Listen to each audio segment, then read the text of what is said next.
ዛሬ የምንወያየው ስለ ጎግና ማጎግ ነው።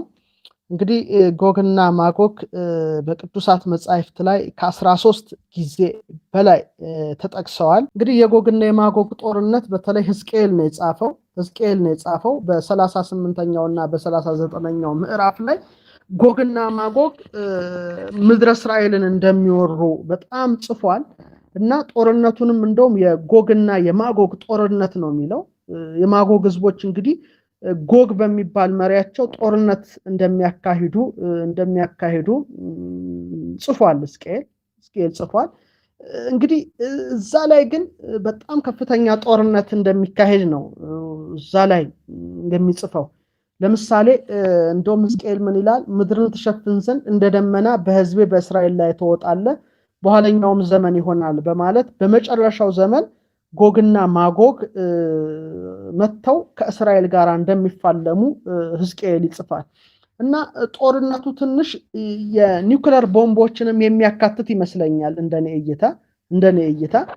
ምክንያቱም ምን ይላል 38ኛው ምዕራፍ ቁጥር 22 ላይ ስለ ጎግና ማጎግ ተናግሮ በቸነፈርና በደም እፈርድበታለሁ፣ ዶፍም የበረዶም ድንጋይ እሳትና ድኝም በእርሱና በጭፍሮቹ ከእርሱ ጋር ባሉ በብዙ ህዝብ ላይ አዘንባለሁ ይላል። እና ይህ እሳት ድኝ ማለት እንግዲህ አሁን ያሉ መሳሪያዎች እንደ ኒውክለር ቦምብ፣ አውቶሚክ ቦምብ ሊኖር ይችላል በፍልሚያው ላይ ያስብላል ነው። እርግጠኛነቱን እንግዲህ መመርመር ያስፈልጋል።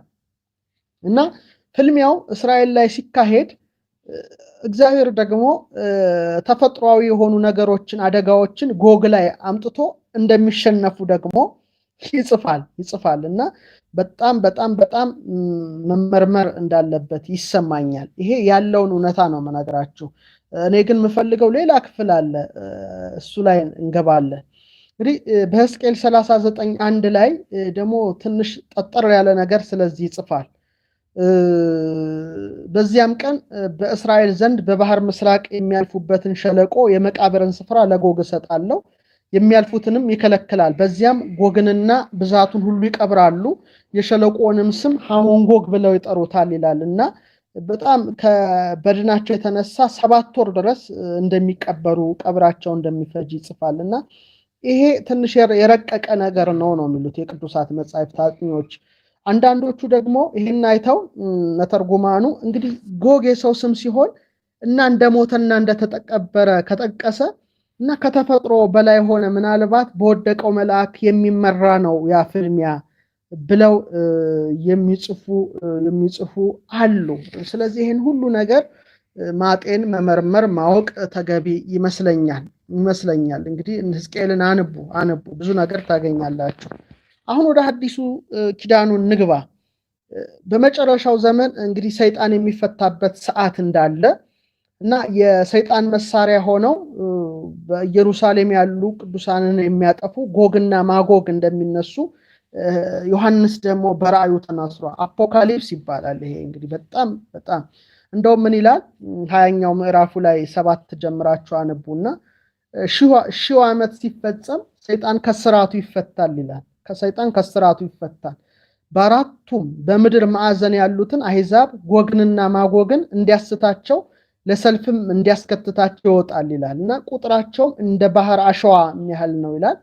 ወደ ምድርም ስፋት ወጡ፣ የቅዱሳንንም ሰፈር የተወደደችውን ከተማ ከበቡ፣ እሳትም ከሰማይ ከእግዚአብሔር ዘንድ ወርዳ በላቻቸው ይላል እና በጣም እንደ ባህር አሸዋ የሆኑ በተለይ ሰይጣን አነሳስቷቸው እንደሚመጡ ፍልሚያም ሊኖር እንደሚችል ነው እዛ ላይ የጻፈው እና እግዚአብሔር ከሰማይ እሳት አውርዶ እንደሚያጠፋቸው ባለራእዩ ዮሐንስ ተናግሮታል። እና በመካከለኛው በተለይ ዘመን የሚነገረው ደግሞ ታሪክ ጎግና ማጎግ የመጨረሻው ሐሳዊ መሲህ ከመምጣቱ በፊት በሰይጣን ኃይል ታግዘው ጥፋት እንደሚያደርሱ እርሱ ለመምጣቱ ምልክት የሚሆኑና ከመጨረሻው ፍርድ አስቀድሞ ሐሳዊ መሲህ ሲጠፋ ጦርነቱ ላይ ተሳታፊ እንደሚሆኑ የጻፉ ተመራማሪዎች አሉ፣ አጥኞች አሉ እና እሱን ሁሌ ማወቅ መረዳት ያስፈልጋል። አሁን መቼ ይመጣሉ የሚለውን መጽሐፈ ንህብ እንዲያስቀምጠዋል። ቃል በቃል መጽሐፉ ምን ይላል?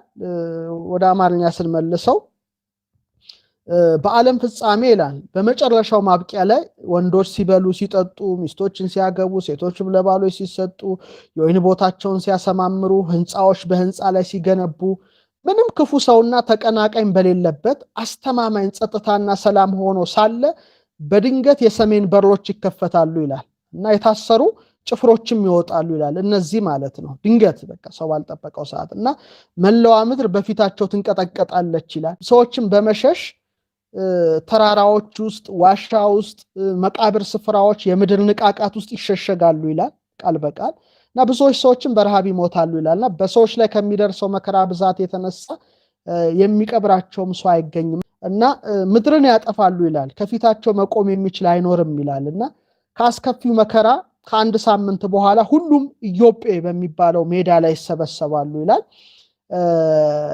ያን ጊዜ ይላል በእግዚአብሔር ትእዛዝ ከመላእክት ሰራዊት አንዱ ከሰማይ ወርድና በአንዲት ቅጽበት ያጠፋቸዋል ብሎ ይዘጋል። በመጽሐፉ በራእይ 20 ላይ እንደዚህ ነው የሚለው ቃል በቃል 8 ቁጥር 9 ድረስ ማለት ነው።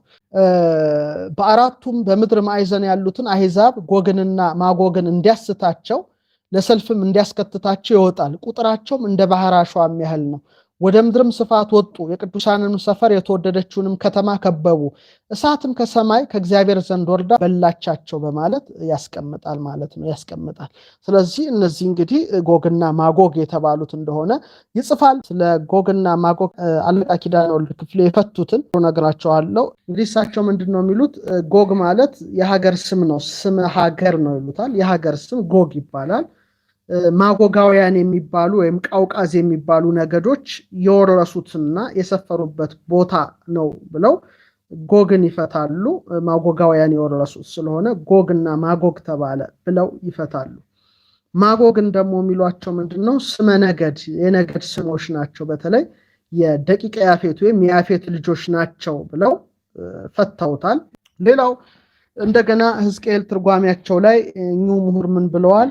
ጎግና ማጎግ ጋር አብረው የተጠሩት ሞሳ እና ቶቤል አንድ ላይ አድርገው ማጎግና ሞሳ ቶቤል ወንድማማች ናቸው፣ ከሰባቱ ደቂቀ ያፌት ሶስቱ እኒ ናቸው የሚል አስቀምጠውልናል። ይሄ እንግዲህ እሳቸው ትርጉም ነው። እንደውም እሳቸው ምን ብለዋል? እነዚህ ትውልዶች ድሮ አሉ ከአርማንያና ከቃውቃዝ እየተውጣጡ እስራኤልን ያውኩ ነበረ። ኢየሩሳሌምን ሳትቀር ቤተ መቅደሱን ገብተው የወሩ ይዘርፉ ነበረ። በኋላ ግን የሴም ትውልዶች አስወጥተዋቸዋልና በጣም ጨካኞች ስለነበሩ ዛሬ ድረስ ስማቸው ጉግማንጉግ ወይም ጎግማጎግ ሲባል አስፈሪ ሆኖ ዛሬ ድረስ ይነገራል ብለው ሊቁ አስቀመጡ። መጨረሻ ላይ ግን ለጊዜው እነዚህ ነገዶች ናቸው፣ ፍጻሜው ግን ሐሳዊ መሲህን የመጨረሻውን ዘመን ፍልሚያ የሚያመላክቱ ናቸው ብለው ቁጭ አድርገውታል። ይሄ የእሳቸው ትርጉም ነው። ብዙዎቻችሁ ስለጠየቃችሁኝ ነው። እንግዲህ ጎግና ማጎግ እነማን ናቸው የሚለውን ደግሞ የቅዱሳት መጻሕፍት መዝገበ ቃላቶች የሚያስቀምጡትን እናይና ወደኛ ነው የምንመጣው። ምክንያቱም ብዙዎቻችሁ ጠይቃችሁ ስለነበረ ማለት ነው። እንግዲህ ጎግ በተለይ መጽሐፍ ቅዱስ መዝገበ ቃላት ጎግን የሞሳህና የቶቤል መስፍን ይለዋል ገጽ 250 ላይ። ማጎግን ደግሞ ከያፌት ልጅ የተገኘ ወገን ይላል። እንደውም ምን ብሎ ያስቀምጣል? ከእስራኤል በስተሰሜን የኖሩ ህዝቦች ከመሆናቸው በቀር ዛሬ እነማን እንደሆኑ ለማወቅ አይቻልም ብለው አስቀምጠዋል። በአሁን ሞደርን ስኮላር ግን ሀገራትን እየጠቆሙ ይሄ እናንተ አስተያየት የምትሰጧቸውን ሀገራት እነዚህ ናቸው ይላሉ። ግን አንዳንዶቹ ግን ፈጽሞ እነማን እንደሆኑ ለማወቅ አልተቻለም ብለው አስቀምጠዋል። አሁን ደግሞ ይሄን ካየን የተርጓሚዎቹን ሐሳብ ደግሞ ምናየው ይሆናል። እንግዲህ ማጎግ የሚባል ትውልድ እንዳለ በተለይ ይህም በፊት ከእስራኤል ጋር ጠበኞች ሆኑና ከጠፉት 10 ነገድ ውስጥም ሊሆኑ እንደሚችሉ የገለጹ አሉ። አስተያየታቸውን አክብረን እናስቀምጣለን። ብዙዎች ደግሞ የጎግና የማጎግን ነገር ምስጢር እንደሆነና ጊዜ ብቻ ሊገልጸው የሚችለው ነገር እንደሆነ አስቀምጠዋል። ሌላው ጎግና ማጎግ ቅድመ ልደተ ክርስቶስ 7ኛው መቶ ክፍለ ዘመን ልዳን ይገዛ ከነበረው ጎክስና ጎግ ከሚባል ከአካዲያን ጣዖታት ተነስተው የሚተረጉሙ አሉ። ሌሎቹ ደግሞ ማጎግ እንግዲህ የአካዲያን ቃል ነው፣ የጎክስ ምድር እንደሆነ ተንትነው ጽፈዋል።